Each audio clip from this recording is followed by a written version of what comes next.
Oke. Bismillahirrahmanirrahim. Assalamualaikum warahmatullahi wabarakatuh. Selamat datang. Waalaikumsalam warahmatullahi wabarakatuh. Selamat datang pada acara kita hari ini, yaitu pada tanggal 3 Maret ya, sudah 2026. Ya, 3 Maret. Acara ini diadakan oleh alumni SMP Santa Maria tentang judulnya saya lupa. Judulnya apa tuh tadi Pak Dani? Judulnya Technical survival pada bencana darurat ya. Oke. Ya. Saya mohon sekali lagi untuk ditutup mic-nya, dan nanti apabila kita sudah mulai, kita akan memberikan kesempatan kepada yang berbicara. Terima kasih. Assalamualaikum warahmatullahi wabarakatuh. Selamat pagi, selamat siang, selamat sore, dimanapun Anda berada. Bapak, Ibu, dan rekan-rekan peserta webinar yang kami hormati, puji syukur kita panjatkan kehadirat Tuhan Yang Maha Esa, karena atas rahmat dan karunia-Nya kita dapat berkumpul secara virtual dalam webinar yang sangat penting dan relevan bagi kita, yaitu survival teknik pada saat darurat bencana. Sebagaimana kita ketahui, Indonesia merupakan negara yang rawan terhadap berbagai jenis bencana, baik gempa bumi, banjir, tanah longsor, kebakaran, maupun bencana lainnya.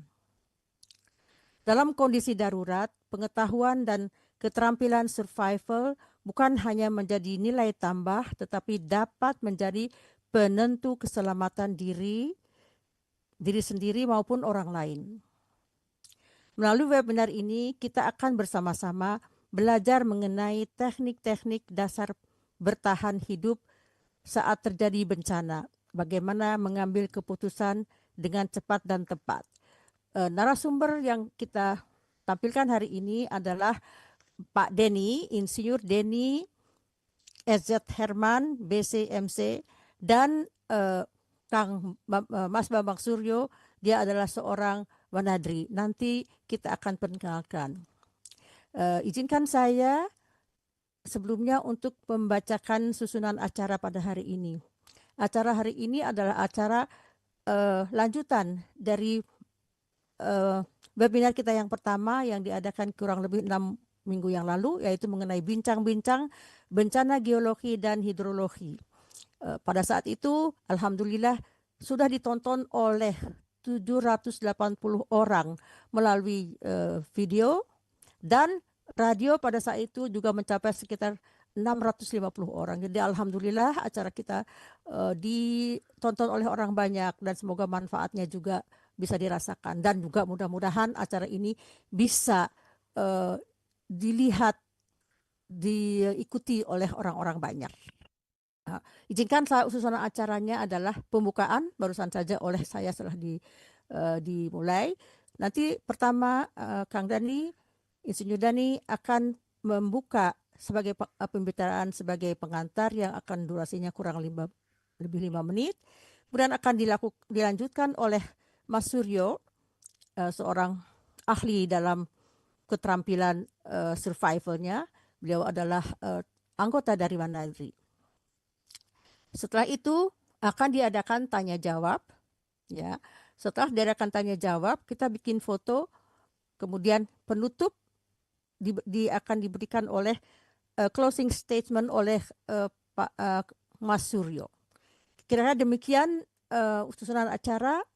Saya mohon maaf apabila ada kesalahan dari saya, dan saya mohon selama acara ini berlangsung dimintakan agar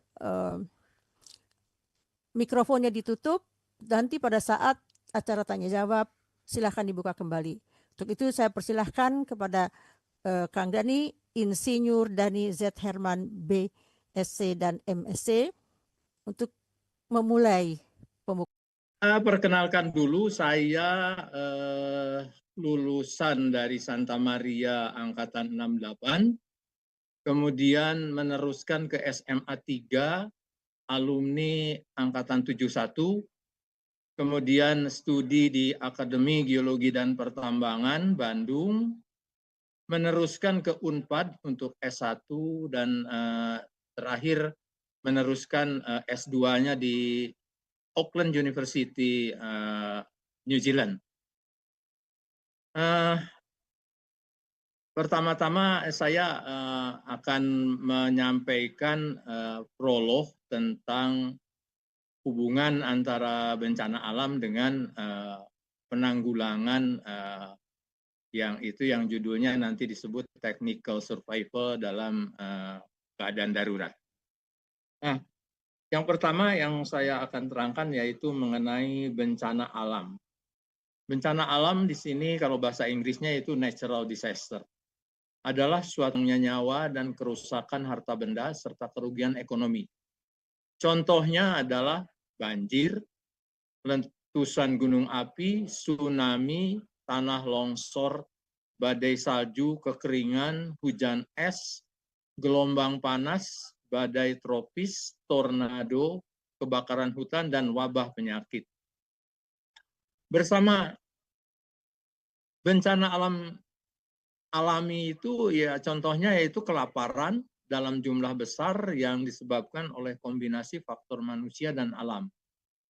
Dua jenis bencana alam yang diakibatkan oleh peristiwa di luar angkasa yang jarang terjadi, tapi dapat merusak sistem komunikasi dan jaringan listrik adalah asteroid dan badai matahari.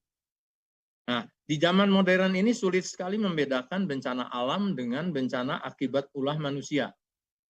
Perubahan iklim juga berdampak pada frekuensi bencana yang disebabkan oleh cuaca ekstrim, yaitu bahaya iklim seperti banjir, gelombang panas, kebakaran hutan, dan siklon tropis.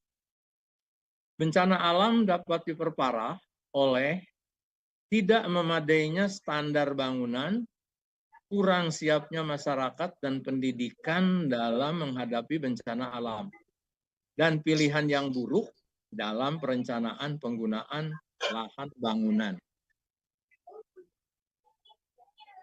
Nah, hal ini membuat negara-negara tersebut lebih rentan terhadap bencana alam dibandingkan dengan negara-negara yang berpendapatan tinggi. Suatu kejadian buruk hanya akan menjadi bencana jika terjadi di wilayah yang penduduknya rentan. Nah, memperhatikan info tersebut di atas maka mengingatkan kita terhadap peristiwa-peristiwa bencana yang sudah dan sedang terjadi di Negara Kesatuan Republik Indonesia akhir-akhir ini. Bahwa faktanya bencana alam bisa terjadi tidak saja di daerah terpencil, remote areas, tetapi juga di daerah-daerah perkotaan, urban cities. Untuk ini diperlukan pemahaman masyarakat tentang upaya penanggulangan dampak bencana alam melalui penjelasan pada saat darurat bencana yang akan dipresentasi. Monggo silahkan Pak Bambang Suryo diteruskan. Terima kasih Kang Denny. Sebelum Kang Suryo, Mas Suryo memberikan nanti presentasinya, izinkan saya untuk sekedar memperkenalkan Mas Suryo. Mas Suryo seorang yang sangat bersahaja. Saya bertanya apakah yang harus saya sebutkan, dia bilang sebutkan saja sebagai anggota Wanadri, walaupun pengalaman dan pendidikan beliau. Wanadri adalah organisasi pencinta alam dan kegiatan petualangan atau mountaineering yang berasal dari Bandung, Indonesia. Nama Wanadri merupakan singkatan dari Wana, hutan, dan Adri, gunung, yang menggambarkan kecintaan mereka terhadap alam bebas. Sejarah singkat, organisasi ini termasuk salah satu organisasi pecinta alam tertua dan paling dihormati di Indonesia. Kegiatan utama Wanadri dikenal aktif dalam pendakian gunung dalam dan luar negeri, ekspedisi ilmiah, panjat tebing dan es, arung jeram, pendidikan dan pelatihan survival, kegiatan pencarian dan pertolongan atau disingkat SAR. Beberapa anggotanya bahkan pernah mengikuti ekspedisi internasional dan pendakian gunung-gunung tinggi di dunia.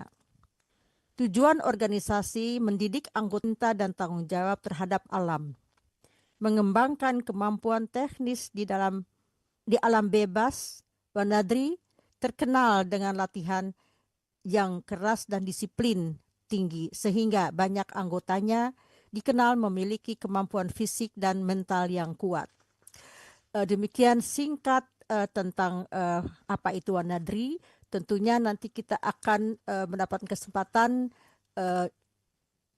dari Mas Bambang untuk tema yang dia ajukan pada hari ini. Walaupun sangat sederhana beliau, tetapi saya yakin pengalaman dan keterampilannya akan nanti banyak kita manfaatkan apabila dibutuhkan. Silakan Mas Bambang, saya persilahkan untuk memulai pembicaraannya. Terima kasih. Terima kasih Bu Mbak Tati. Nah,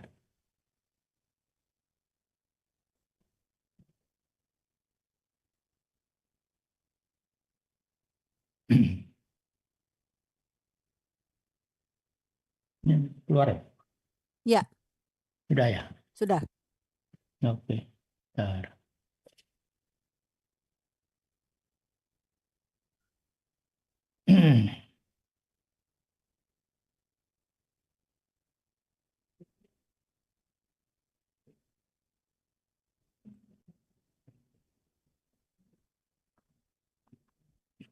Nah, ini gimana? Saya full. Gimana nih? Ini supaya full. Supaya full gimana? Bisa pakai F5 juga. Ini kan. Mana? Oh iya ya. Oke. Ya. Baik, terima kasih Bapak Ibu yang saya hormati. Assalamualaikum warahmatullahi wabarakatuh. Waalaikumsalam warahmatullahi wabarakatuh. Hari ini kita tidak sedang belajar menjadi pahlawan. Dan juga kalau suatu saat terjadi bencana, apa yang sebaiknya kita lakukan supaya tetap tenang dan selamat. Karena seringkali yang membuat keadaan jadi lebih buruk bukan hanya bencananya, tetapi kepanikan kita sendiri. Jadi, melalui pertemuan ini, kita belajar hal-hal praktis. Baiklah, mari kita mulai. Survival dari zaman prasejarah sudah ada, yaitu sejak manusia purba berburu, meramu, membuat api, membuat tempat tinggal sederhana, menghindari hewan buas. Dan saat itulah survival adalah cara hidup sehari-hari tanpa pelatihan. Jadi itu sudah jadi apa namanya nature, kebiasaan. Jadi ya. Kemudian yang kedua adalah survival dalam dunia militer.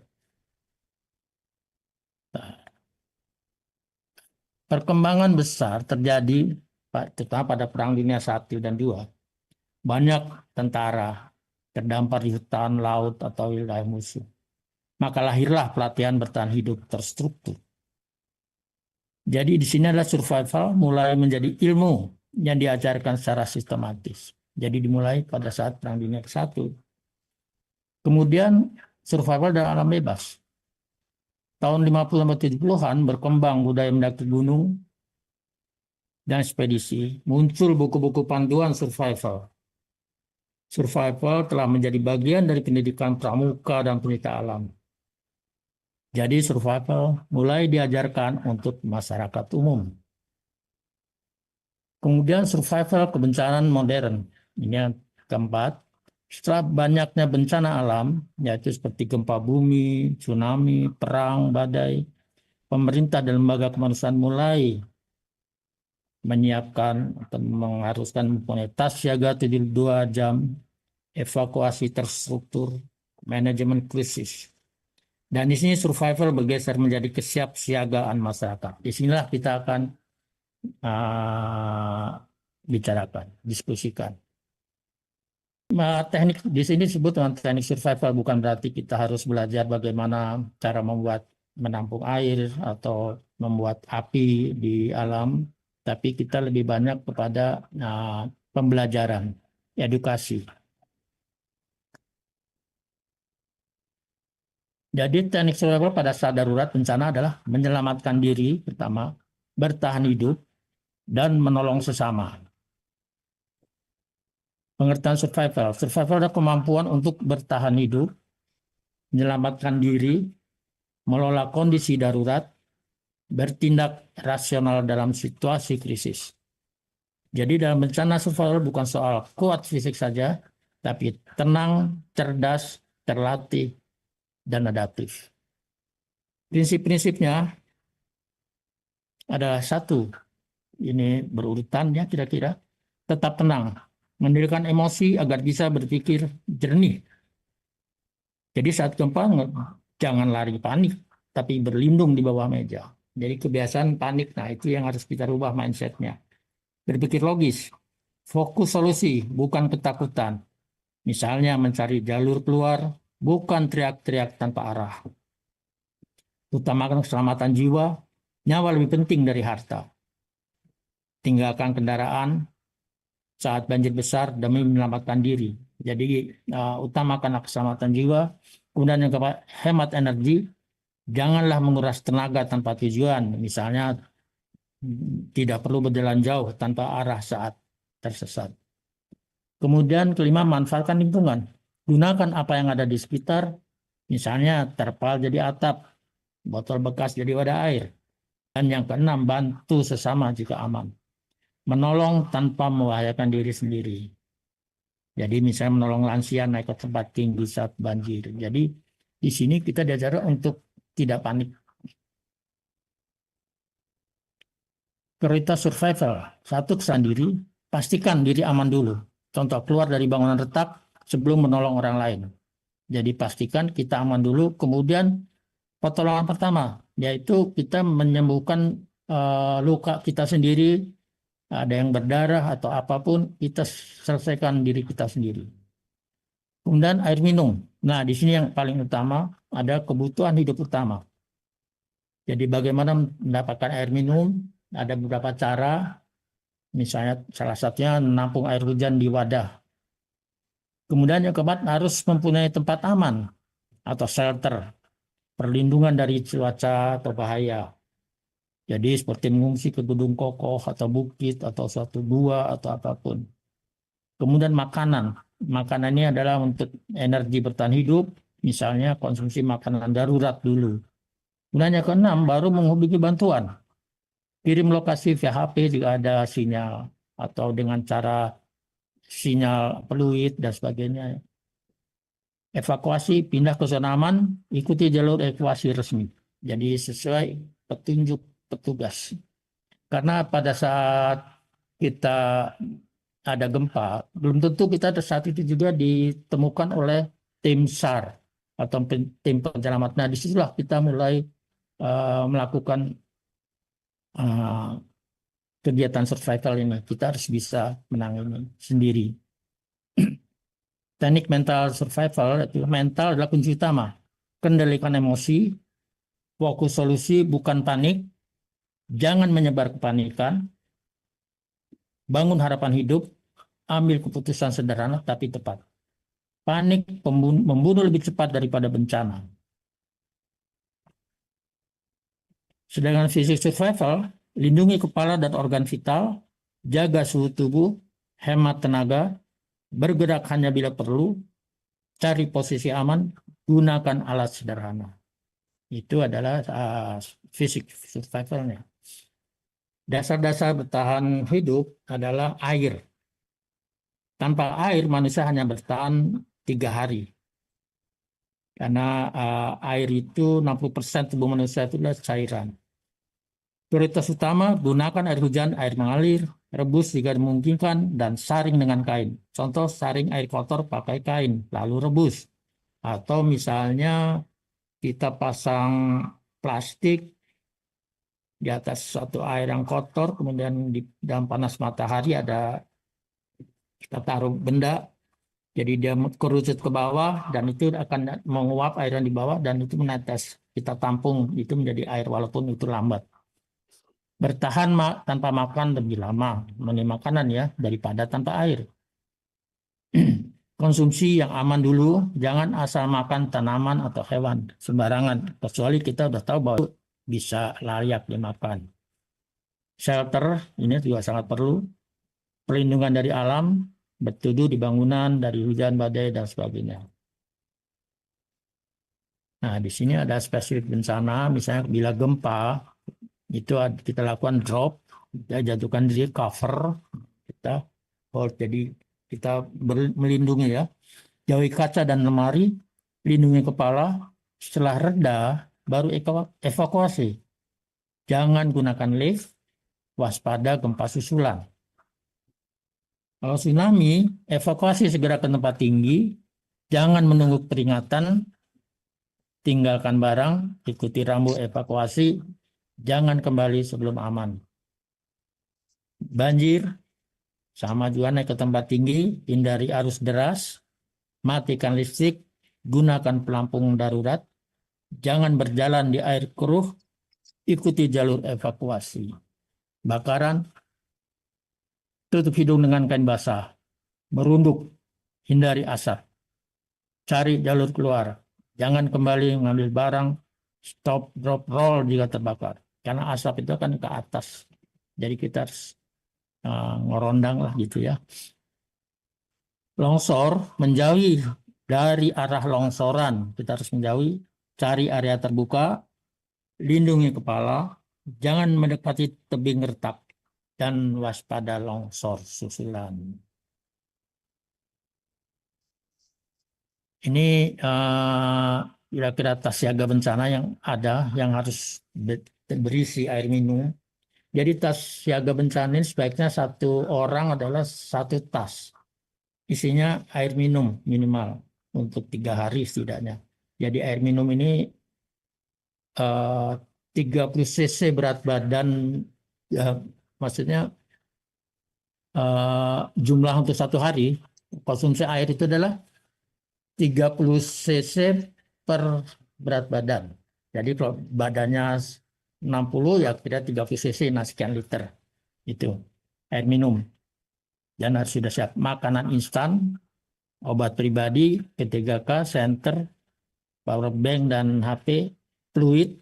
Fluid ini untuk komunikasi bila tidak ada alat komunikasi seluler, masker, dokumen penting dan uang tunai.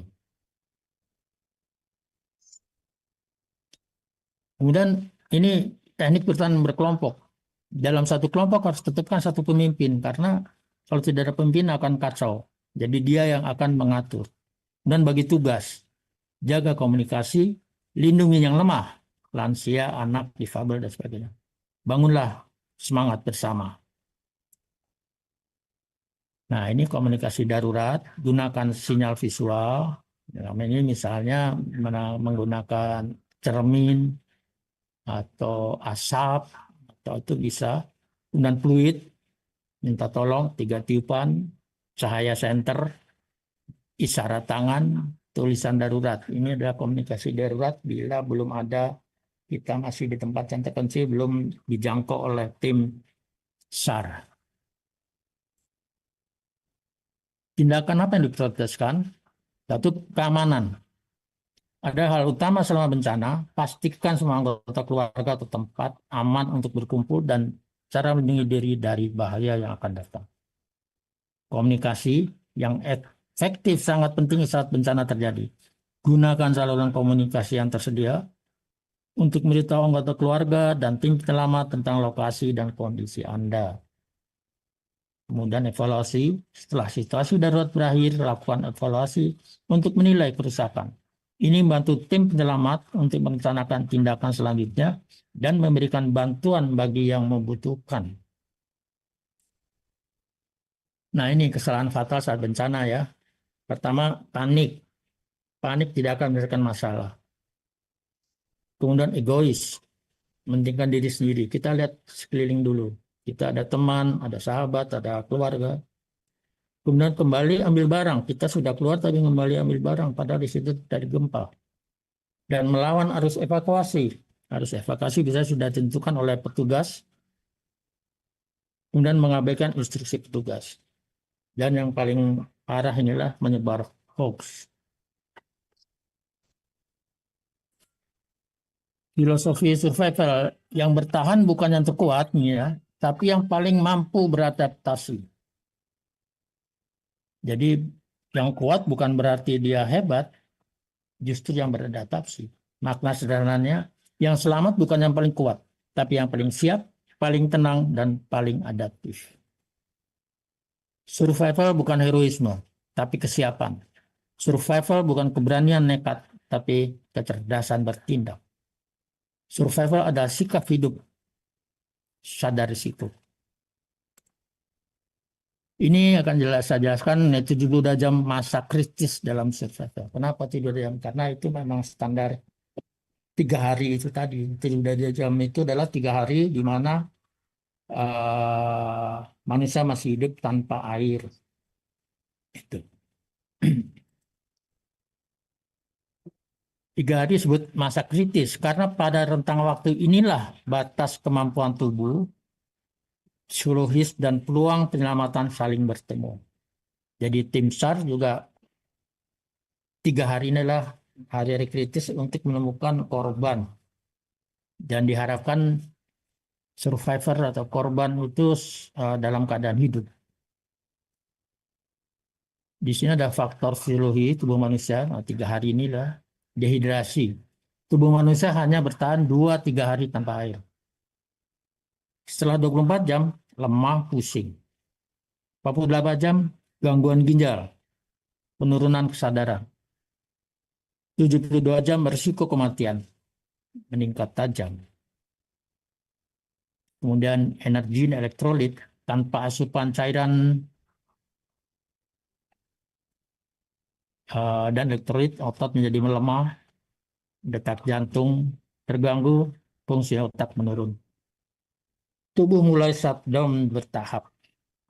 Inilah kenapa pentingnya 72 jam atau 3 hari. Jadi selama 3 hari ini kita tetap harus bisa bertahan. Jadi misalnya makanan atau minuman kita kehabisan pada setelah 3 hari, kita harus ganti, cari lagi. Itu seperti yang tadi disampaikan, adalah minum air itu adalah paling utama untuk kita bisa bertahan.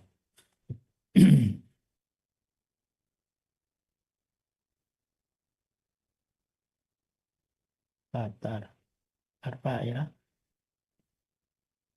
Faktor cerdas mengenai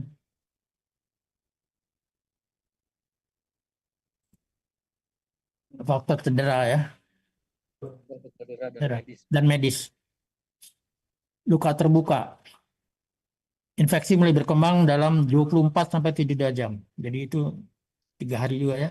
Pendarahan kecil bisa fatal tanpa perawatan. Cedera ringan bisa berubah serius. Kemudian ini adalah cedera yang pertama adalah waktu emas penanganan medis juga. Jadi di sini harus disiapkan. Dengan faktor psikologis, stres ekstrim, panik, dan putus asa dan memuncak. Setelah 72 jam, harapan menurun. Motivasi bertahan hidup melemah, kesalahan fatal lebih sering terjadi. Mental runtuh, survivor gagal. Nah, di sini pentingnya 72 jam. Masalah lingkungan, paparan panas, dingin, hujan, dan asap menyebabkan hipotermia atau heat stroke bisa muncul di bawah 24 jam. Cuaca mempercepat penurunan kondisi fisik. Tanpa shelter, 72 jam terasa sangat panjang. Jadi di sini hipotermia paling sering di daerah dingin, gunung. Biasanya orang kedinginan di bawah 3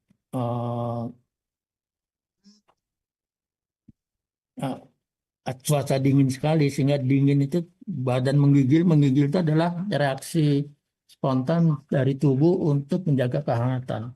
Tapi bila dingin itu sudah menjadi sistemik, masuk ke dalam, itu akan terjadilah hipotermia. Itu yang paling bahaya adalah hipotermia dan heat stroke. Golden period SAR adalah 72 jam. Peluang ditemukan hidup paling tinggi. Setelah 72 jam, peluang hidup menurun drastis. Fokus penyelamatan bergeser ke pemulihan. Jadi ini tim SAR ini juga mempunyai batas 72 jam pertama nih harusnya. Jadi survivor ini dianjurkan bertahan dan kalau bisa beri sinyal. Maaf saya potong sebentar, Kang Mas Ya, Suryo. ya. Saya mohon agar boardnya jangan dicoret-coret ya. Jadi saya mohon kerjasamanya agar tetap ini bersih. Jadi bagi ada yang mungkin cucunya ikut-ikutan nonton diirikan dulu ya. Jangan di mana dicoret-coret lah Bapak Coret-coret, tulisnya. ya, ya. Oke. Terima kasih. Nah, oke, saya lanjutkan. Ini faktor logistik. Air, obat, baterai, makanan darurat biasanya disiapkan untuk 3 hari. Setelah itu ketergantungan bantuan eksternal meningkat. Maka tas siaga selalu dirancang minimum 72 jam. Jadi misalnya kita sudah punya siap tasnya dan belum sempat dipakai, tidak akan, mudah-mudahan ini kita tidak akan pakai misalnya. Sudah sekian bulan misalnya kita harus ganti rutin makanan, minuman atau bahan-bahan yang mudah kadaluarsa. Itu selalu rutin diperiksa tas logistik tadi, tas darurat. Jadi kesimpulannya survival adalah masa kritis 72 jam terjadi karena batas fisiologis tanpa air, risiko infeksi dan komplikasi cedera, keruntuhan mental, paparan lingkungan, peluang SAR tertinggi, jadi 3 hari itu, batas logistik darurat. Rumus sederhananya adalah 72 jam, batas tubuh, batas mental, dan batas peluang. Di sini betul-betul kita harus menjaga kesehatan dan juga mental, cukup tenang, tidak panik. Jangan panik, ini dalam pengertian hemat energi karena kita bila banyak bergerak, energi kita cepat habis. Amankan air, ini prioritas utama. Cari shelter, lindungi tubuh, beri sinyal, perbesar peluang untuk ditemukan, dan bertahanlah menunggu bantuan. Ini checklist sudah 3 jam. Ini keselamatan diri, jam 0 sampai jam 6 ini tetap tenang, kendalikan nafas, menjauh dari sumber bahaya, runtuhan, api, arus, longsor. Lindungi kepala dan tubuh, cari posisi aman, jangan kembali mengambil barang. Cek kondisi tubuh, periksa luka pada diri sendiri, hentikan pendarahan, balut luka dengan kain bersih, minum air jika tersedia, istirahat jika lemah. Ini air prioritas utama. Dari sumber air hujan, sumur, air mengalir. Kalau misalnya di laut juga, air laut tidak boleh diminum karena itu mengandung garam. Itu justru akan mengurangi cairan tubuh. Caranya bagaimana? Kita ambil air laut, kita taruh di wadah, kemudian kita pasang plastik di atasnya, plastik bening, dikasih pemberat supaya berhenti. Kemudian di tengah-tengah wadah itu kita kasih wadah lagi. Itu adalah untuk meneteskan air hasil kondensasi. Jadi menetes ke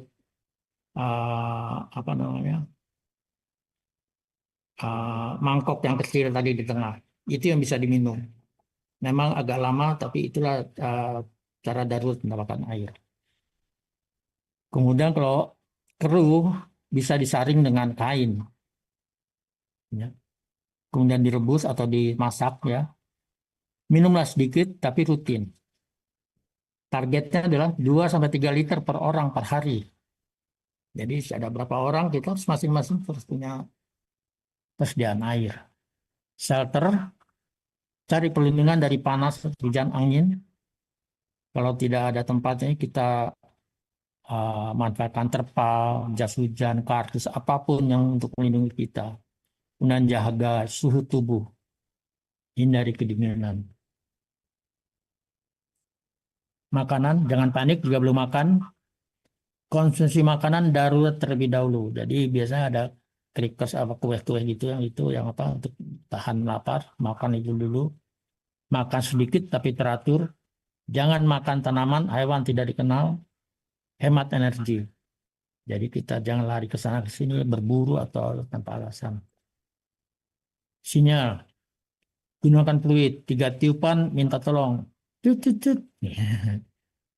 Atau ya harus sering karena biasanya tim SAR ini juga sedang mencari, namanya search and rescue search. Dia mencari, dia tidak tahu ada di mana. Tapi kalau dia mendengar fluid, fluid itu paling mudah didengar karena nadanya tinggi. Jadi dia akan bisa mencari menuju. Tanda SOS juga memungkinkan. Jadi misalnya di tanah, lapangan, buat tulisan SOS dari batu atau apapun. Misalnya dari helikopter mereka akan melihat lokasi.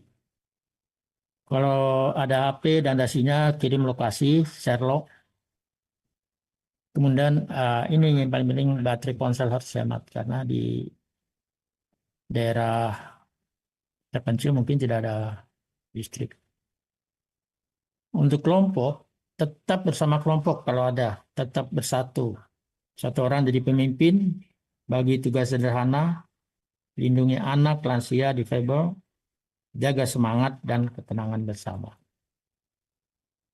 Cuci tangan bila memungkinkan, tutup luka dari kotoran, gunakan masker jika banyak debu asap, minum obat rutin bagi orang-orang yang punya penyakit tertentu.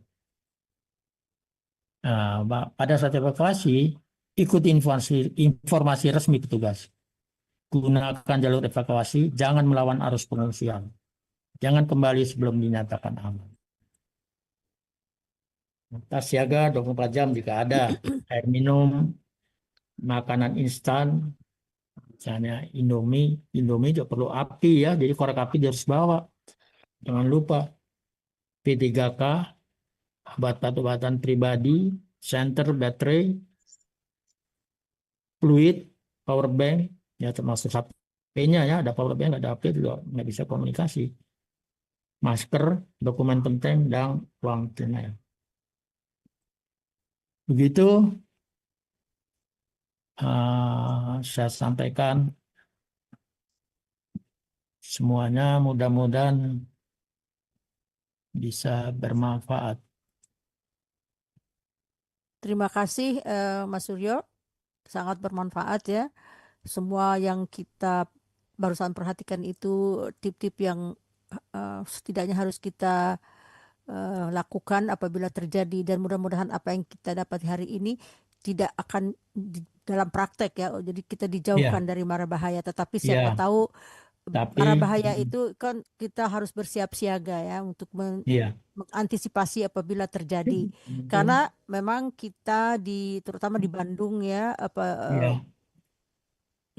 banyak disebutkan lempengan apa tuh namanya tuh istilahnya apa, ring fire itu. Jadi bukan saja di Bandung, di daerah-daerah lain di Indonesia.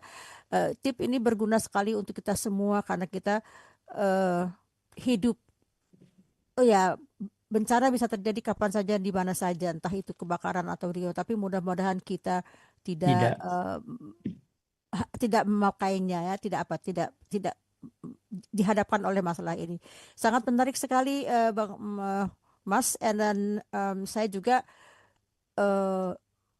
memberikan kesempatan kepada siapa yang ingin bertanya atau menambahkan, dan saya lihat dulu apakah sudah ada yang bertanya di ruang chat, dan saya tanyakan dulu kepada Uda Asbi ya. Sebelum saya lupa, siaran ini juga disiarkan langsung oleh sponsor kami Radio Gubiminang yang dipantau oleh Uda Asbi. Kami panggil Uda karena beliau adalah seorang Minang ya. Uda Asbi bermukim di Surabaya. Jadi saya lihat Uda Asbi, apakah ada pertanyaan dari Radio Gubiminang atau dari pendengar Radio Gubiminang sahabat ini?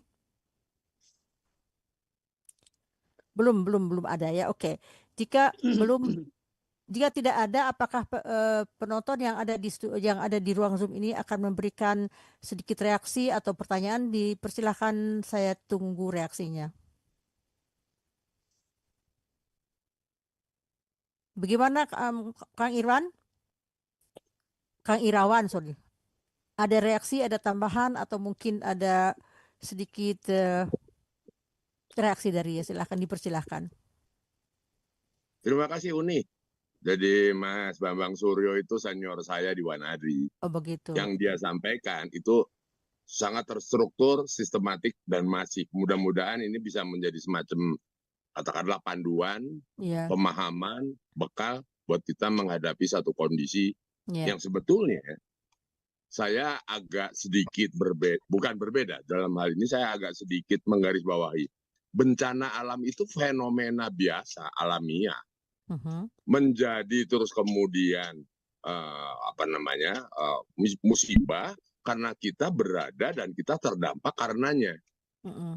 Pembekalan ini sebetulnya secara perjalanan waktu itu bisa disiapkan menjadi satu cabang keilmuan, termasuk juga persiapannya. Jadi kita sendiri juga memang harus selalu sadar dan peka dan jeli dan kritis. Ini disaster atau hazard. Kalau memang sudah tahu disaster, ya tinggalkan.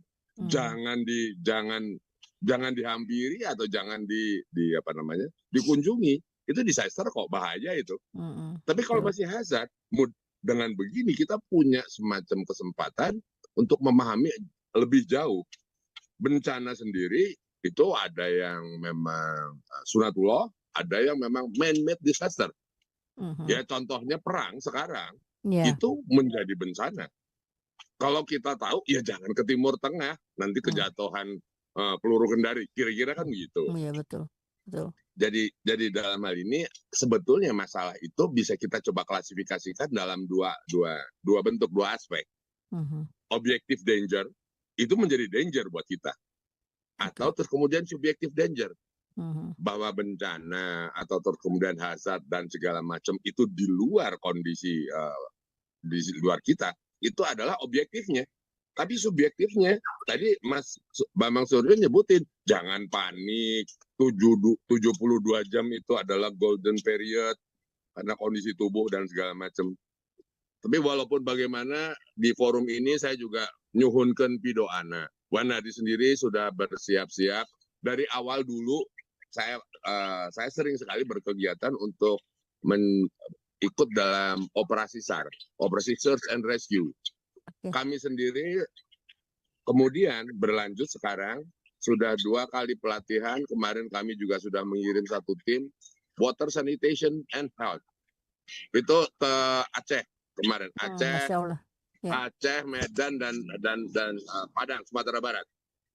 Nah, ini yang memang kalau menurut saya, seperti tadi juga digarisbawahi, kondisi tubuh manusia itu hanya bisa bertahan tanpa air 72 jam maksimum.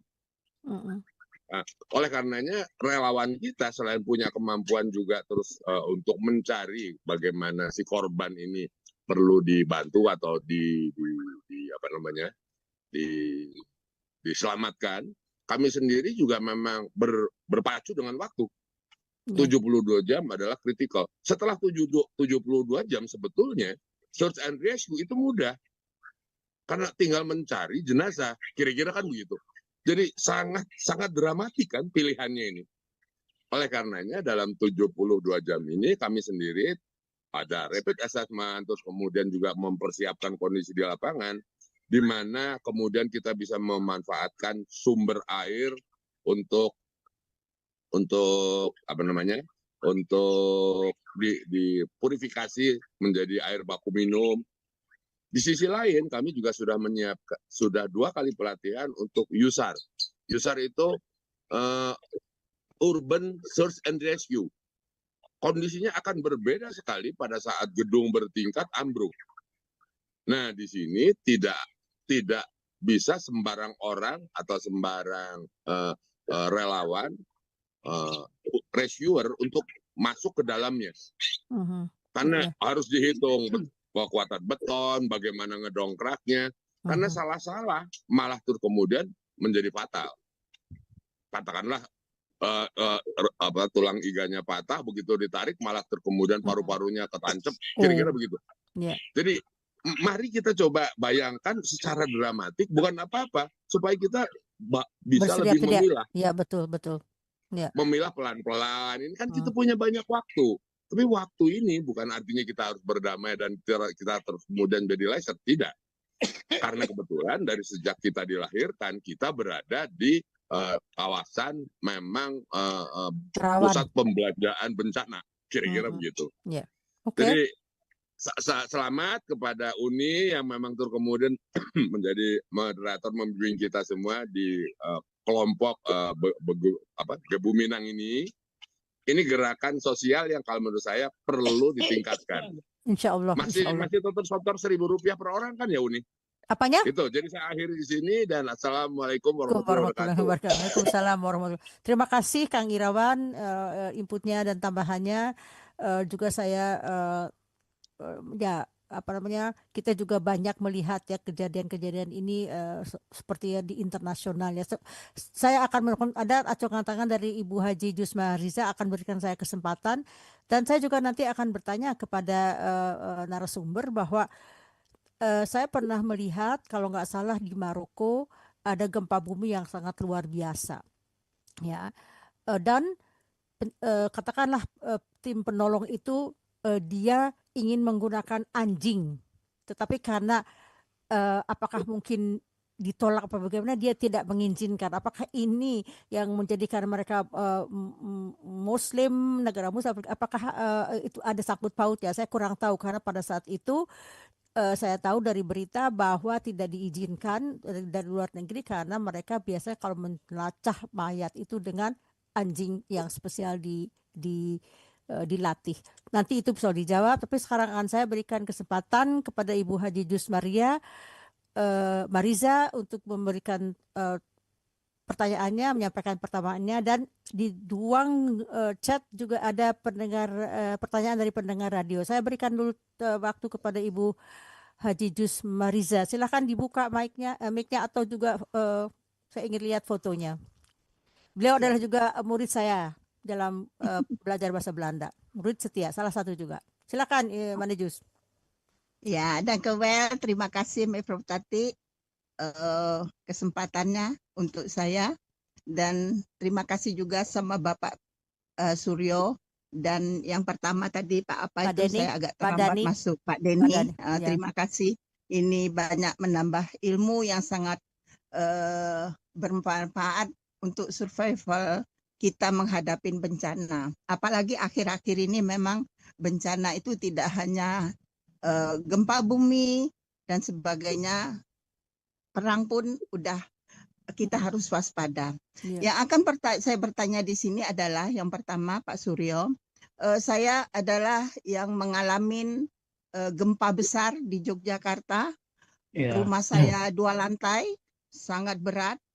Terus panjang rumahnya, berjalan pun saya nggak bisa karena saat itu waktu tidur. Waktu itu saya ingat sekali jam 5:30 ya, Yogyakarta gempa terbesar. Jalan pun nggak bisa, mau berpegangan mencari meja, belum ingat cari meja tapi jauh. Gimana caranya kita berjalan biasa tuh jatuh. Yang kedua merangkak pun lambat gitu, cara menyelamatkan diri dengan tidak ada yang seperti Bapak anjurkan tadi. Yang kedua ini bukan 2, 3, 4 ya Pak, misalnya tidak ada membawa korek gitu, padahal udah lemes, sudah lebih dari 3 hari, apa yang dilakukan untuk merebus air? Tidak ada panci lah, nggak ada kompor darurat, apalagi untuk menghidupkan api, apa yang harus dilakukan? Yang terakhir adalah ini kita sedang menghadapi dunia yang tidak jelas dengan peperangan rudal-rudal yang sangat canggih, lebih 5 kali lipat dengan suara. Walaupun kita jauh kemungkinan pun ada, kita waspada, tetap berdoa tidak sampai ke negara kita, tempat kita.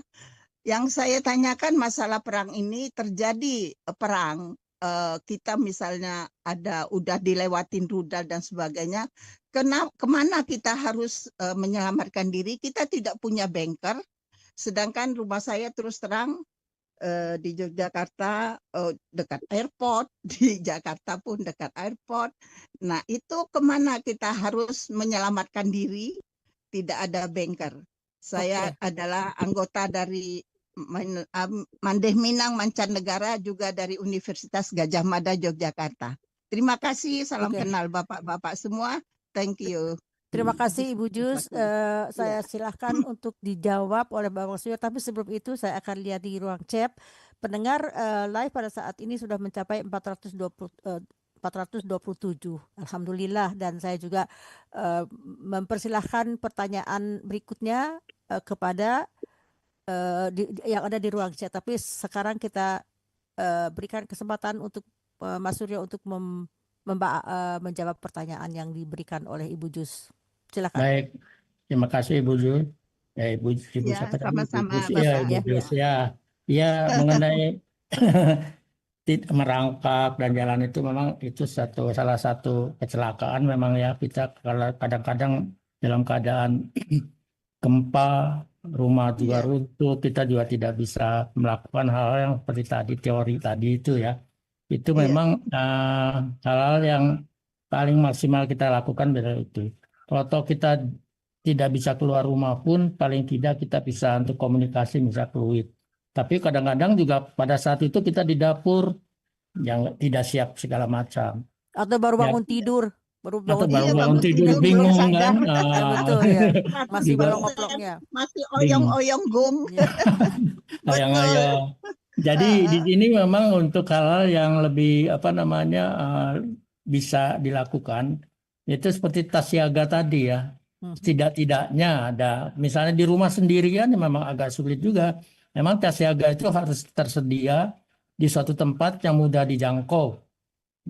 Dalam waktu nggak sampai 1 menit sudah angkat. Tapi kalau memang tidak bisa berjalan ya memang ya gimana lagi ya, kita harus berusaha atau paling kita berteriak. Saya juga belum tahu juga kalau bagaimana caranya ya.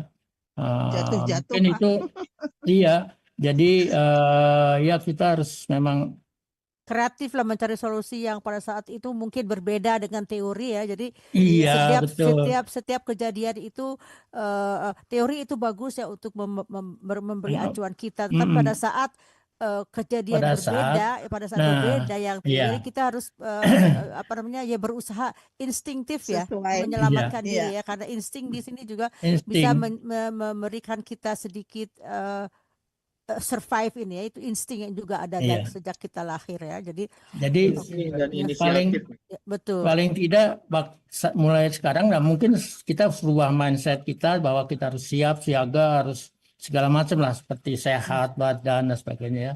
Jadi setidak-tidaknya mudah-mudahan ya kita tidak menghadapi siap untuk menghadapi gitu ya. Kemudian yang berikutnya apa ya? Tadi itu masalah kalau itu perang. Nggak punya banker. Nah, nggak ada banker. Saya juga nggak ada banker, Bu. Jadi kalau perang ya paling saya keluar ya.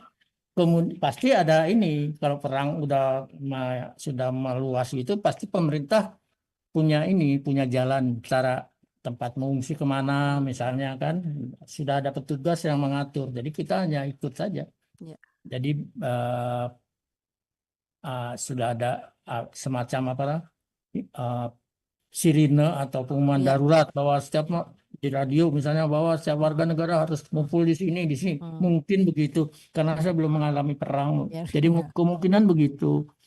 Jadi bisa saya tambahkan sedikit Mas Suryo, di sini di Belanda setiap hari Senin pertama jam 12 itu sirene di seluruh Belanda. Jadi itu tes ya.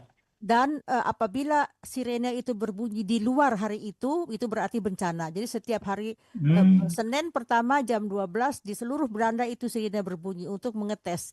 Dan apabila sirene itu terjadi di luar itu berarti itu bahaya. Dan di Belanda disediakan kita banyak bunker di sini. Jadi ada titik-titik tertentu yang disediakan oleh pemerintah untuk berlindung jika itu masih mungkin.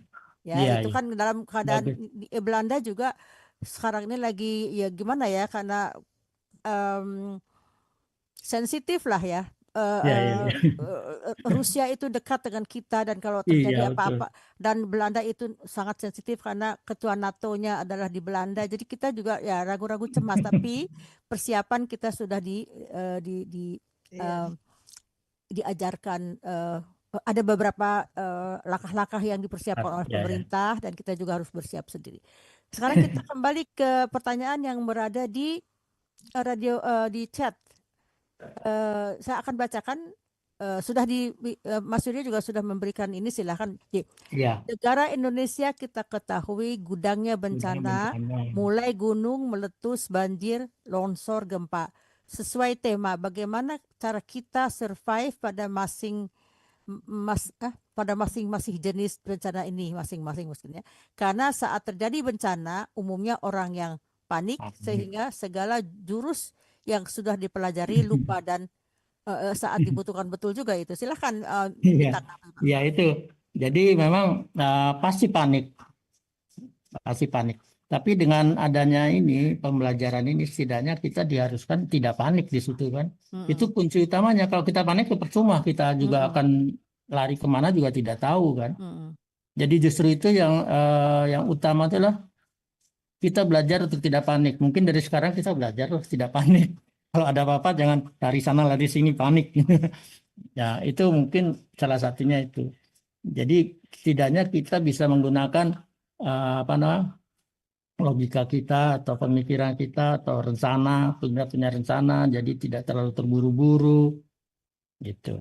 Itu saja sih saya kira. Memang panik itu alamiah, setiap orang pasti panik. Kalau sesuatu terjadi yang tidak kita duga pasti panik. Tapi pada saat panik itu mungkin kita bisa cepat-cepat sadar, oh ini nggak boleh panik. Mungkin begitu. Ya betul. Ya. Kalau panik itu ya otomatisnya dari kita sebagai. Tadi saya sedikit mencatat apa yang disampaikan oleh Mas Suryo. Kesalahan yaitu memang panik ya. Egois juga itu kita harus hindarkan ya, dalam hal ini juga penting ya. Kalau ada orang yang egois bagaimana itu juga sangat tidak menguntungkan semua pihak ya, mengganggu sekali ya. Jadi tip-tip yang tadi diberikan itu terutama jangan egois, bantu orang tua itu juga yang harus kita lakukan ya. Tapi selamatkan dulu diri kita ya, itu yang paling utama penting. Ya. Selamatkan dulu diri kita, kemudian kita bisa menyelamatkan orang lain. Apakah ada pertanyaan yang kedua dari Bro Albert?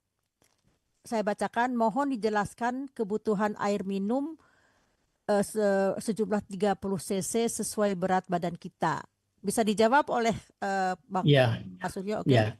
Jadi itu 30 cc per berat badan itu memang teorinya begitu dari kesehatan. Jadi setiap orang itu kebutuhan satu hari itulah 30 cc per berat badan. Gitu. Tubuh manusia itu terdiri 60% cairan. Kemudian yang kira-kira 30% itu ada di sel. Cairan itu yang sisanya itu ada di luar. Jadi itu, dan kalau 10% saja hilang cairan, itu sudah langsung pusing, panik, hilang ingatan. Gitu. Kira-kira gitulah. Jadi memang itu saya nggak tahu juga kenapa 30 cc, tapi itu adalah semacam standar lah dari WHO kesehatan 30 cc per berat badan. Saya pernah melihat acuan, juga. Gitu. Oke, terima kasih jawabannya. Dan tadi saya menceritakan tentang gempa besar di Maroko waktu itu ya. Saya melihat banyak. Itu masalah anjing ya. Ya, bagaimana di Indonesia? Apakah pelacakan menggunakan anjing yang terlatih itu diperbolehkan atau karena itu kan di dalam agama itu kan darurat itu diizinkan. Tetapi sejauh mana pemerintah Indonesia mengizinkan memakai pelacak anjing pada gempa pada bencana? Karena Mas Suryo kan banyak mengetahui tentang hal ini, jadi saya ingin mengetahui bagaimana Indonesia menghadapi hal seperti ini. Ya memang kalau di Indonesia setahu saya, mungkin Kang Irawan tuh bisa cerita, selalu bisa menggunakan, tidak ada aturan pemakaian anjing ya, karena anjing paling peka terhadap bau-bauan, terutama mayat atau benda hidup. Jadi memang itu bantuan, dan kalau kita lihat dilarang dan sebagainya, saya kira Nah, itu masing-masing negara ya, dan karena kondisi bencana itu kan keadaan darurat, jadi apapun bisa kita gunakan dalam rangka menyelamatkan jiwa manusia. Itu saja sih saya kira. Kang Irawan, ada komentar nggak nih mengenai anjing? Kan biasanya rasanya nggak ada larangannya di sini. Oke, boleh menambahkan, bukan Boleh. menambahkan lah, Ya. apa namanya, berbagi cerita nih. Jadi Ya. sebetulnya pada kejadian suatu negara itu menghadapi bencana, itu ada kesepakatan internasional bahwa negara tersebut tidak akan mampu bisa mengatasinya sendiri. Oleh karenanya masyarakat dunia itu tergabung menjadi terus satu kelompok besar untuk kegiatan penanggulangan bencana.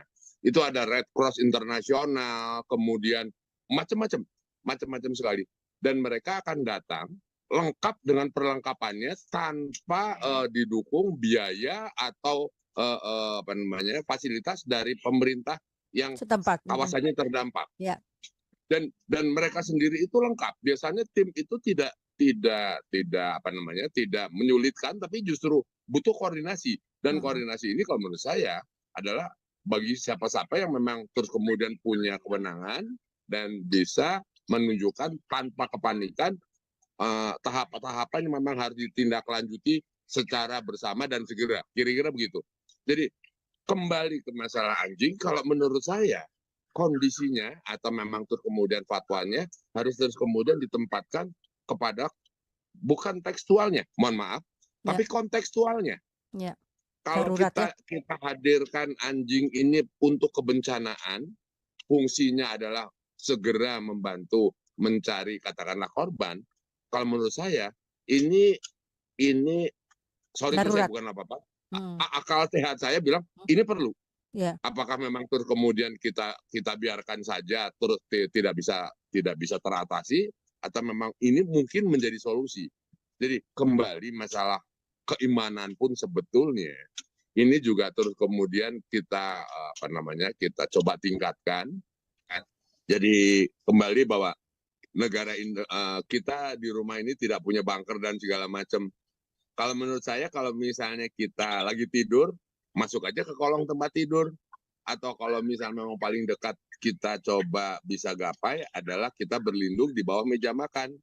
Di sekitaran kolong itu kita siapkan beberapa katakanlah botol air minum, crackers dan segala macam.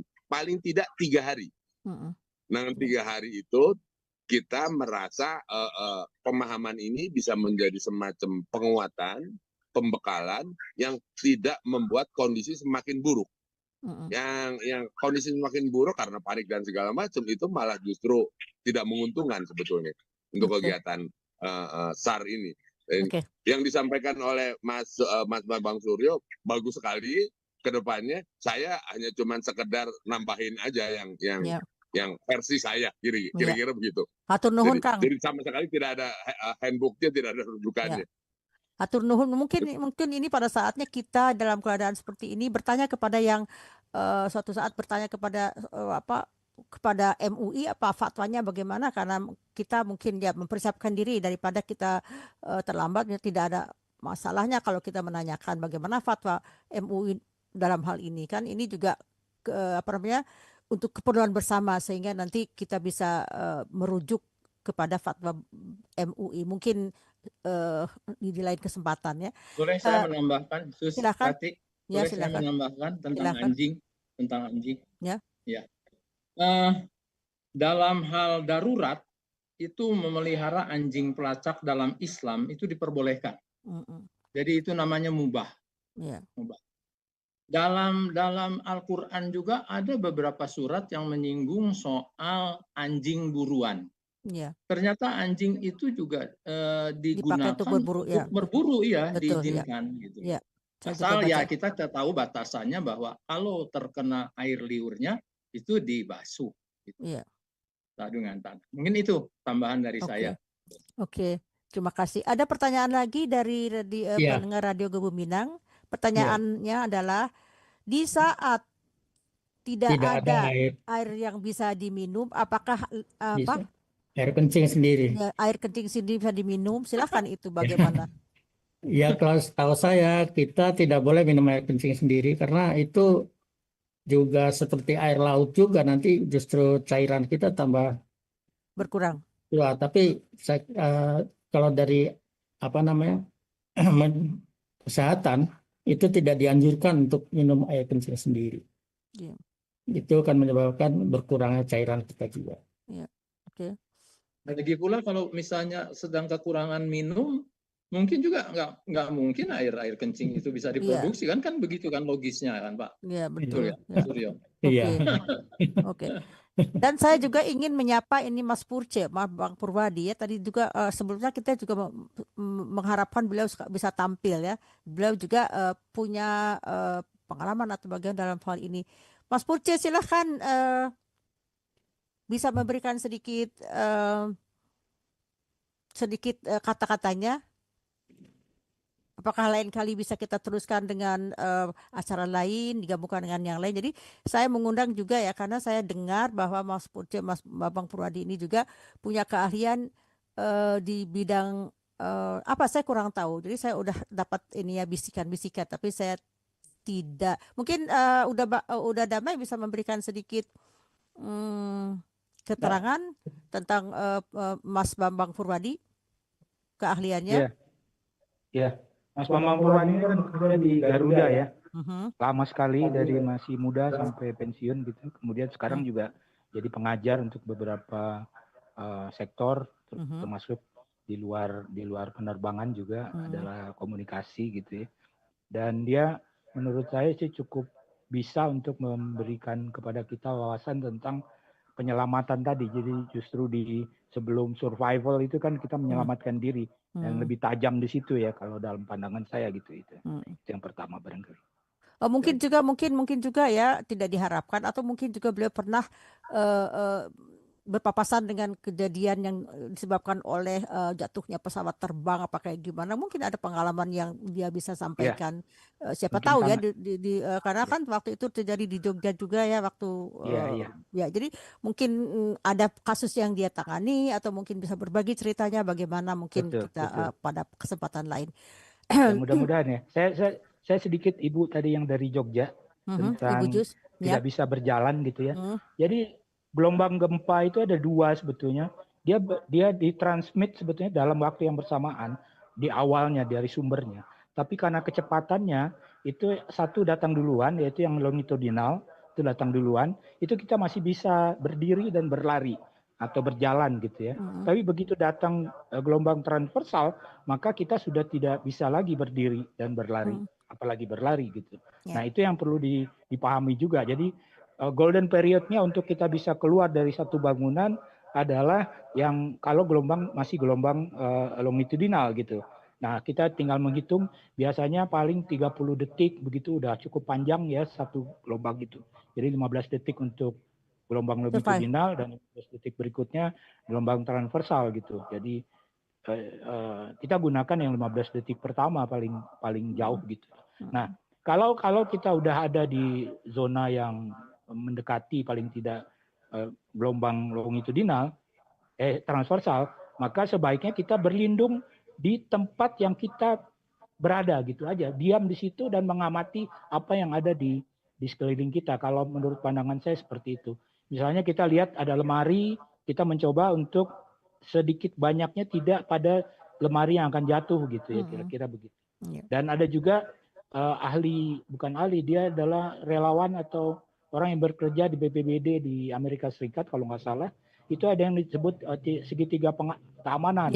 Jadi jadi kalau misalnya ada tempat tidur, kemudian ada lemari yang akan jatuh, akan terhalang oleh tempat tidur dan kita di bawahnya gitu loh, kira-kira gitu. Nah itu bisa dipelajari lebih dalam mengenai hal itu. Ini juga pernah diberikan juga ya tips seperti ini di grup kita senior ya, udah Damai. Saya pernah lihat juga diberikan. Oke, terima kasih sekali. Ini ada apa yang melambaikan tangan? Saya hello, Mas Purce, silakan, Bambang Purwadi, silakan dibuka mic-nya, silakan. Ya silakan, saya berikan kesempatan untuk Mas Bambang Purwadi untuk berbicara. Silakan Pak Silakan. Purwadi. Halo. On kamera juga permintaan dari Radio Gebu Minang, siapa yang berbicara apa namanya on kamera supaya kelihatan gitu ya. Oke. Mas Purwadi, Mas Bambang silakan. Tong nyumput kemana dia? Halo. Udah Hah? angkat tangan. Udah angkat tangan tapi kunaon ya. Oke. Kita tunggu atau kita berikan kesempatan kepada yang lain jika ada yang ingin bertanya. Oh, saya sedikit menambahkan ya. Tadi tipnya katanya sediakan persiapan minimal untuk 3 hari ya untuk per individu. Nah, kita harapkan itu bisa semua terjadi. Sedangkan terjadinya di Indonesia kan tidak semua orang untuk makan besok aja belum mampu atau untuk gimana? Atau bagaimana itu cara penanggulangannya? Maaf ya, itu kan ini kenyataan ya. Kenyataan. Betul. Bagaimana itu kira-kira apakah ada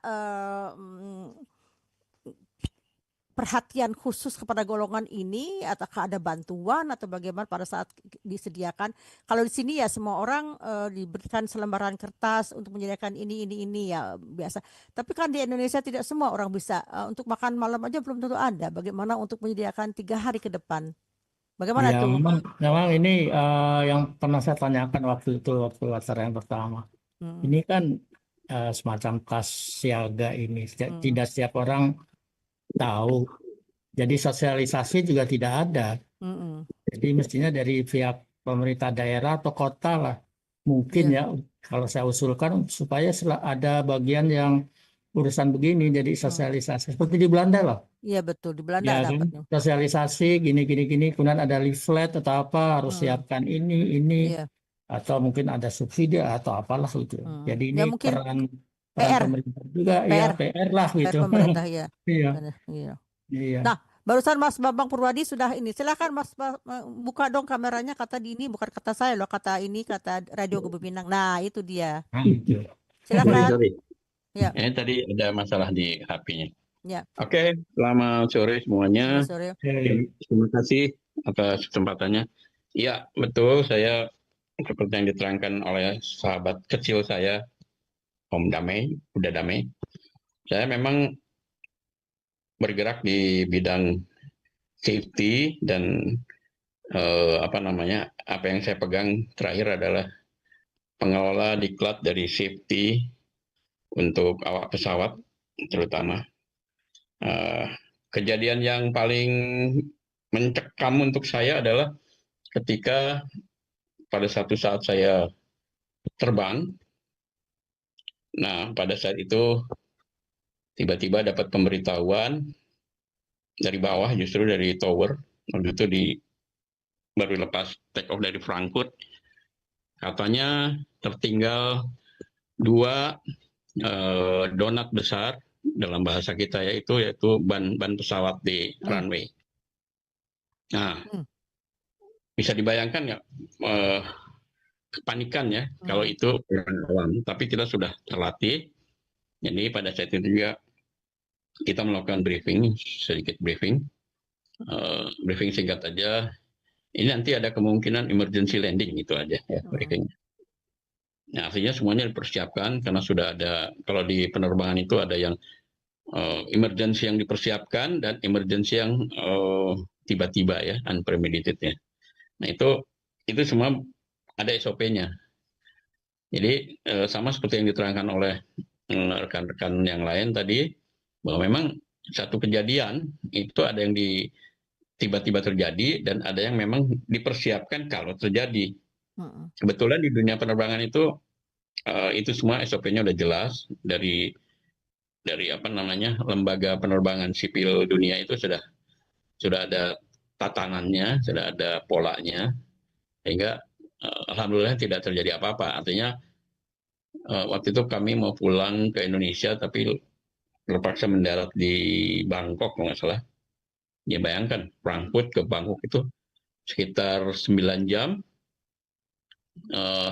Cuma awak pesawat yang tahu bahwa pesawatnya dalam keadaan emergensi gitu loh. Artinya 2 ban pesawat itu kan nggak tahu yang mana, tapi yang jelas nggak ada ya. Tapi Kok di bisa dalam terjadi? Kok bisa terjadi? ya itu teknis kan. Begitu take off, Ya. bannya lepas, ya, dan tidak kita ketahui karena prosedur di pesawatnya semuanya masuk bannya. Tapi diberitahu karena ada pesawat yang mau mendarat mungkin di Frankfurt, terus melihat kok ada 2 ban gitu ya.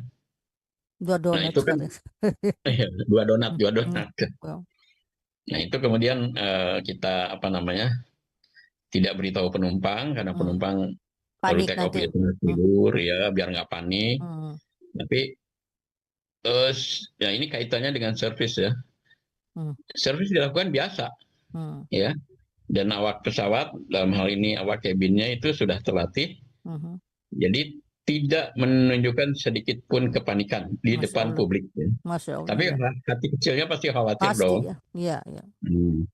Nah itu kemudian yang pelan-pelan kita dikondisikan, ya kira-kira 1 jam sebelum landing itu kita kumpulkan, kita beritahu ini kondisinya begini-begini. Jadi nanti kalau nanti landing ada runway kanan kiri, nah itu tidak usah panik ya.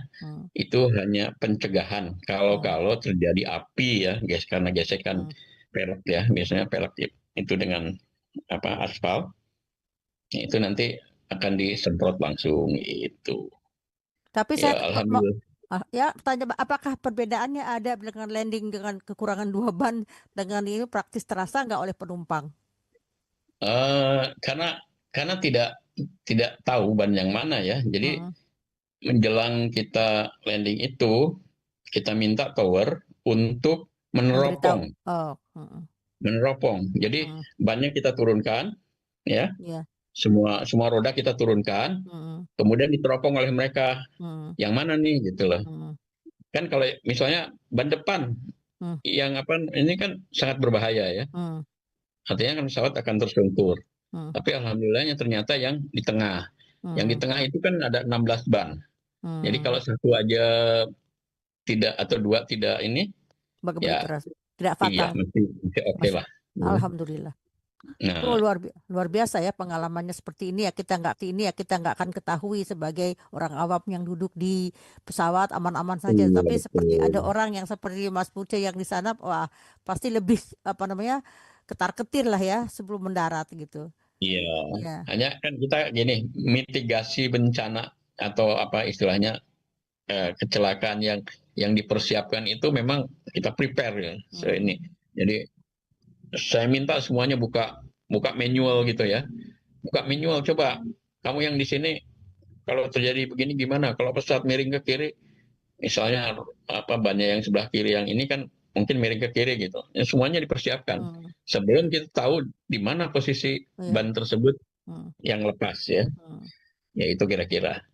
Ya, alhamdulillah penumpang diberitahu sesaat sebelum landing. Jadi kita cuma beritahu bahwa sebentar lagi kita akan mendarat dan di samping kiri kanan kita nanti akan didampingi oleh Branwir ya, Fire Brigade. Nah itu tidak usah panik, itu hanya pencegahan ya.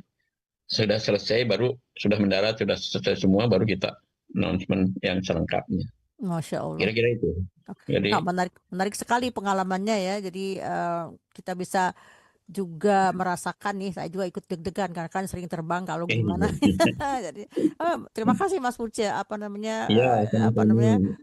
mudah-mudahan kita dijauhkan lah dari segala mara bahaya yang entah itu dari alam atau apapun ya, mudah-mudahan kita dijauhkan. Masih ada lagi yang ingin bertanya dari Radio Gebu Minang atau dari yang hadir di sini? Masih ada waktu. Kalau nggak ada yang bertanya, boleh nanya lagi, Mandes. Silahkan. Ya. Untuk Pak Suryo, bertanya lagi, apabila terjadi tsunami, kita tidak dekat gunung, dataran tinggi, tidak dekat dengan bangunan tinggi, karena Yogyakarta juga sangat berisiko tinggi untuk tsunami pantai selatan gitu. Apa yang dilakukan bila tsunami katanya 30 meter lah, paling minim 10 meter, apa yang harus melakukan penyelamatan diri? Itu Pak Suryo. Terima kasih. Ya, tsunami akibat Jogja ada gempa. dekat Gunung Merapi ya. Ya, Merapi pun sudah jebol katanya kawahnya hari ini. Tapi iya itu kalau nggak ada tempat tinggi kita lari sejauh-jauhnya menjauhi pantai itu saja. Saya nggak tahu seberapa jauh namanya ombaknya itu sampai kemana ya. Tapi setidaknya sejauh-jauhnya lah sampai ke Tugu mungkin ya, atau sampai terus lagi ke utara. Ya satu-satu saja begitu menjauhi lah. Artinya kita di sini menjauhi sumber bencana. Ada tempat tinggi karena itu air ya kita naik. Belum tentu juga tempat tinggi itu aman. Kalau airnya itu lebih besar kan kesapu juga tempat tingginya kalau misalnya berapa ratus meter. Itu. Jadi yang penting menjauhi lah. Itu saja Bu Jus. Ya. Oke, terima kasih sekali lagi. Terima kasih, Pak Suryo. Ya. Terima kasih. Terima kasih semuanya. Saya masih memberikan kesempatan satu atau dua, tetapi kalau tidak ada lagi yang ingin bertanya, tidak ada lagi yang ingin bertanya. Radio Gubernur masih ada yang ingin bertanya atau sudah cukup? Sekarang ini berapa? Saya boleh tambahkan sedikit mengenai tsunami tadi. Silakan Kang Irawan, Cok. Mangga. Oke, jadi tsunami sendiri itu diawali dengan gempa sebetulnya. Pada saat gempa itu terus pantai kehilangan airnya. Pesisir itu semuanya menjadi kering. Pada saat itu biasanya ikan-ikan itu bergelimpangan karena terus kemudian tidak terbawa oleh air laut yang menyurut. Justru di situ saatnya yang sangat genting. Begitu gempa, langsung tinggalkan. Istilahnya itu ada pemahaman rule of thumb-nya itu 20 kali 3. Dalam 20 menit larilah sejauh-jauhnya capai ketinggian sepaling tidak 20 meter, satu lagi 20-nya apa lupa saya. Jadi supaya mudah diingat 3 kali 20. Begitu gempa yang ada di pesisir atau ada dimanapun itu segera tinggalkan jauhi garis pantai. 20 menit sebelum tsunami tiba. Dan usahakan capai ketinggian 20 meter. Mudah-mudahan si lidah airnya itu tidak merendam capaian 20 meter ini. Kurang lebih begitu rule of thumb atau pemahaman yang singkat yang kami pahami. Dan udah damai nampaknya bisa lebih lengkap melengkapi menjadi 3 kali 20. Udah yang 21 laginya apa ya? Saya lupa 20 Albert meter, juga mungkin 20 menit, 20 meter, satu lagi apa ya? Udah mangga. Udah Albert juga ya bisa menambahkan karena beliau juga banyak pengalaman yang saya dengar waktu presentasi yang pertama. Mungkin udah damai atau Bro Albert bisa menambahkan. Mohon maaf saya juga lupa nih, jadi mohon maaf. Kameranya dibuka dong katanya. Oh iya maaf. Mohon maaf ya. Apa namanya? Ya saya sendiri juga lupa 20 meter yang lain ya. Nah tapi mungkin perlu juga dipahami ini ilmunya Kang Iwan Mahadi juga nih. Jadi Yogyakarta itu setahu saya tingginya kota ya itu 90 meter dari muka laut gitu. Jadi kita juga harusnya tidak, kalau memang maksimum 30 meter maka seharusnya tidak harus panik gitu ya untuk berlari ke arah yang tinggi kalau dalam pandangan saya. Tentu saja harus diuji ya 30 meternya itu sahih atau tidak gitu kira-kira gitu. Biasanya ada juga peta landaan tsunami sebetulnya. Kayak di Padang itu ada gitu ya, dan kemudian Padang membangun shelter. Jadi orang dalam 20 menit nggak bisa sampai ke daerah aman. Jadi di tengah jalan itu ada menara lah, baik itu hotel atau apa yang sudah dicek bahwa dia tidak akan runtuh pada saat terjadi gempanya gitu. Kira-kira demikian barangkali. Oke, Bro Albert silahkan ada tambahan. Ya, ini tadi kebetulan saya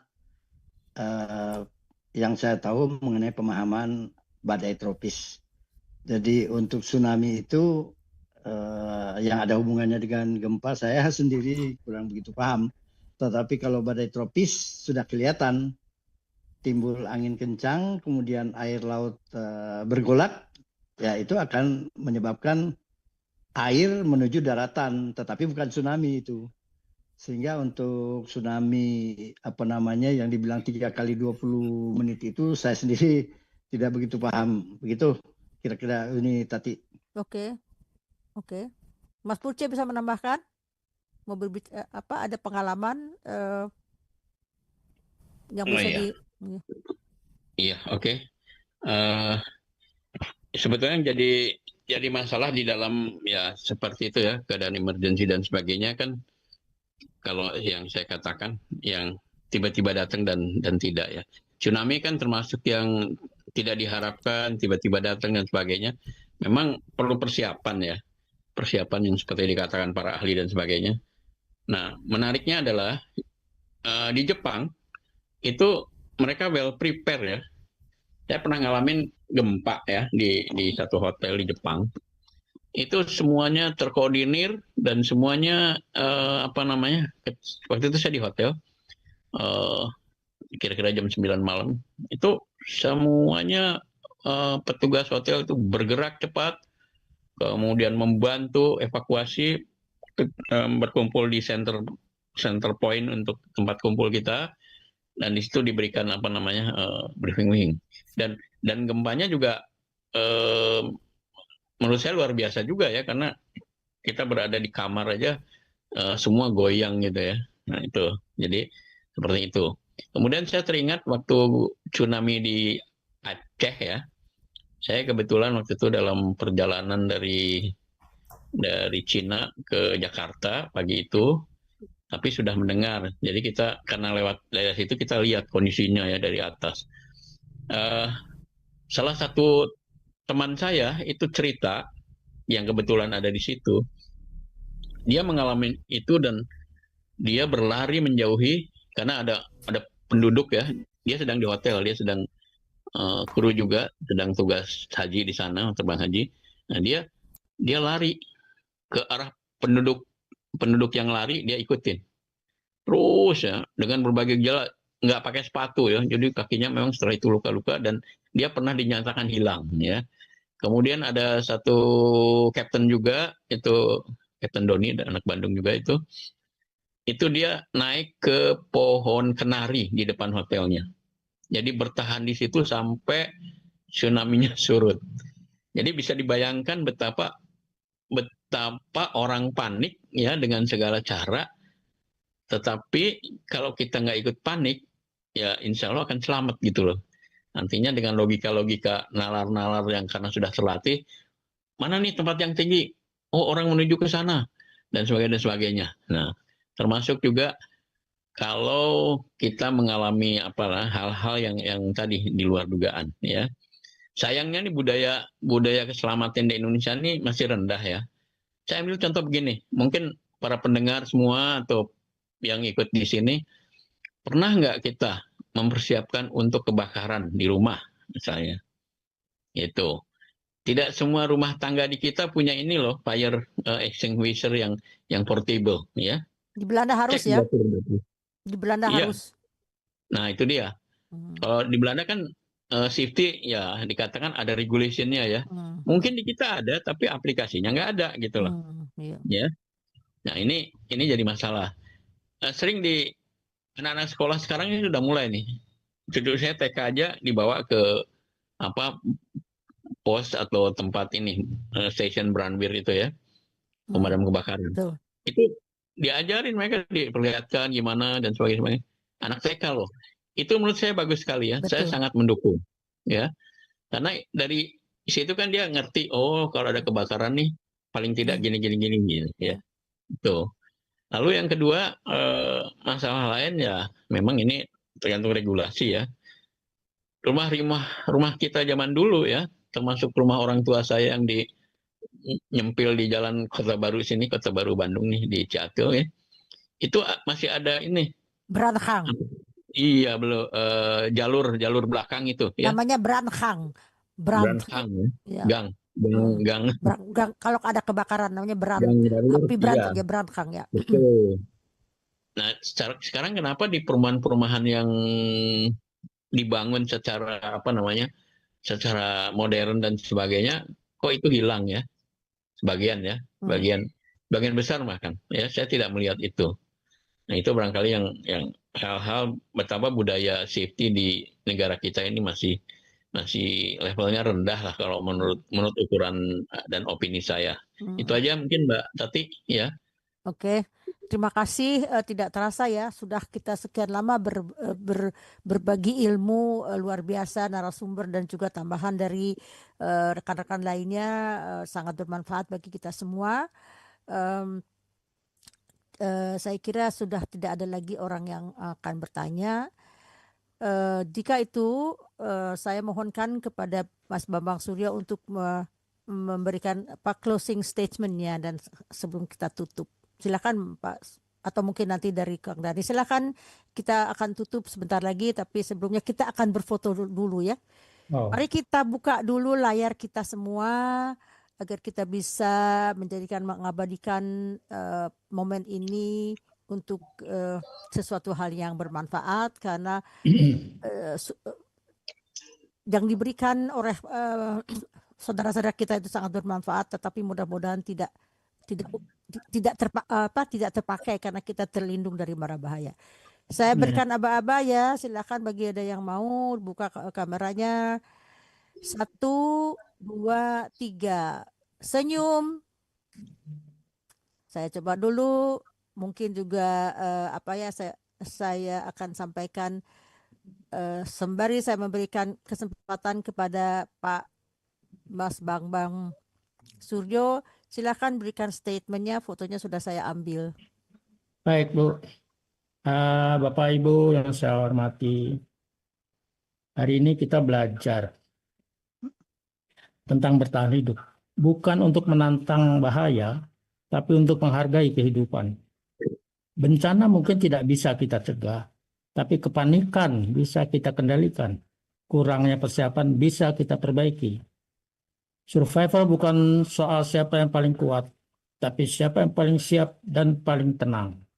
Semoga ilmu ini tidak pernah kita gunakan, namun jika suatu hari dibutuhkan, kita sudah tahu harus berbuat apa.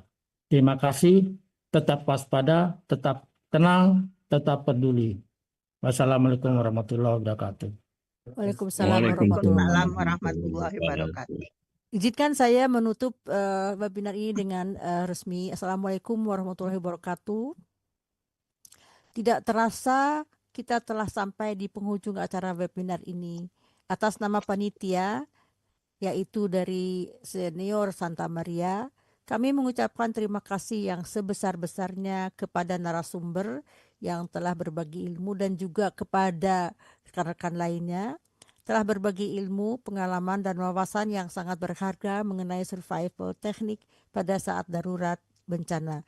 Semoga materi yang telah disampaikan dapat menambah pengetahuan serta meningkatkan kesiapsiagaan kita dalam menghadapi situasi darurat. Kami juga mengucapkan terima kasih kepada seluruh peserta yang telah mengikuti kegiatan ini dengan antusias, terutama kepada sponsor kami Radio Gebuminang dan juga para pendengarnya ataupun nanti yang akan melihat melalui YouTube tayangan ini. Dan juga kepada mereka yang bertanya, semoga apa yang kita pelajari hari ini tidak hanya berhenti sebagai pengetahuan, tapi juga dapat kita praktekkan dan sebarkan kepada keluarga serta lingkungan sekitar. Akhir kata, apabila selama pelaksanaan acara terdapat kekurangan, saya atas nama pribadi memohon maaf yang sebesar-besarnya. Semoga kegiatan ini bermanfaat dan saya juga ucapkan kepada rekan-rekan di Indonesia yang sebentar lagi atau beberapa saat ya, mungkin beberapa jam ya, akan menghadapi beberapa jam lagi untuk 3 jam lagi. Oke. Semoga ibadah puasa kita semua diterima dan kita mendapatkan keberkahan yang hanya ada di dalam bulan puasa ini. Saya ucapkan sekali lagi terima kasih. Amin. Saya Tati Aprilia Bestov, termasuk Senior Santa Maria yang berdomisili di Jakarta, berdomisili di Belanda, mengucapkan terima kasih. Pesan dari saya juga memberikan les bahasa Belanda kepada siapa yang ingin mengikutinya secara gratis. Juga disiarkan langsung oleh Radio Gebuminang. Itu sekitar reklame dari saya. Saya mohon maaf lahir dan batin. Terima kasih sekali lagi. Sampai bertemu di suatu saat, dan saya juga menghimbau agar acara-acara seperti ini yang seperti tadi dikatakan oleh Mas Bambang Irawan, Mas Irawan, supaya berlanjut, supaya kita dapat manfaatnya. Karena banyak dari kita yang bisa memberikan